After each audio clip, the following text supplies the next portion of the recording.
எல்லாருக்கும் காலை வணக்கம். இன்றைக்கி சாட்டர்டே.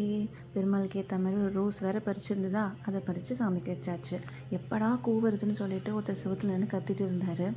அப்புறம் இன்றைக்கி சாட்டர்டேன்றதால வெஜ் மெனு தான் பண்ணேன். அவரைக்காய் பொரியல், அப்புறம் புடலங்காய் கூட்டு, இதை தான் நான் பண்ணேன். ஸோ இன்றைக்கி கொஞ்சம் சிம்பிள் மெனுவாகவே முடிஞ்சிருச்சு. அறக்க பறக்க இல்லை, ஏன்னா இன்றைக்கி ஸ்கூல் இல்லை. அதனால் ரொம்ப ஸ்லோவாக தான் மார்னிங் போச்சு. இப்போ தான் பிரேக்ஃபாஸ்ட்டே 9:30க்கு தான் முடிஞ்சுது. இன்றைக்கி பக்கத்து இடத்துல பார்த்திங்கன்னா ஒரே சவுண்டாக இருந்தது. என்னென்னு பார்த்தா பக்கத்து வயல் நிலம். ஸோ வருஷத்துக்கு ஒரு 2-3 வாட்டி அவங்க உழுவாங்க. சென்னையில் இப்படியெல்லாம் இடம் வச்சு அக்ரிகல்ச்சர் பண்ணுறது பெரிய விஷயம் இல்லையா? ஸோ பக்கத்தில் நின்றுட்டு அதை நான் வேடிக்கை பார்த்துட்டே இருந்தேன். பார்க்கறதுக்குமே நல்லா இருந்தது. அந்த உழுதுட்ருக்கும்போது நிறைய கொக்கு வந்தது. கிட்ட போனோடனே எல்லாம் பறந்து போயிடுச்சு.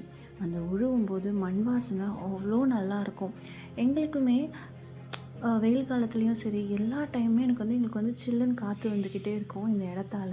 ஸோ இதை மட்டும் பிளாட் போட்டு வித்துறாதீங்கதான்ற மாதிரி தான் இருக்கும்.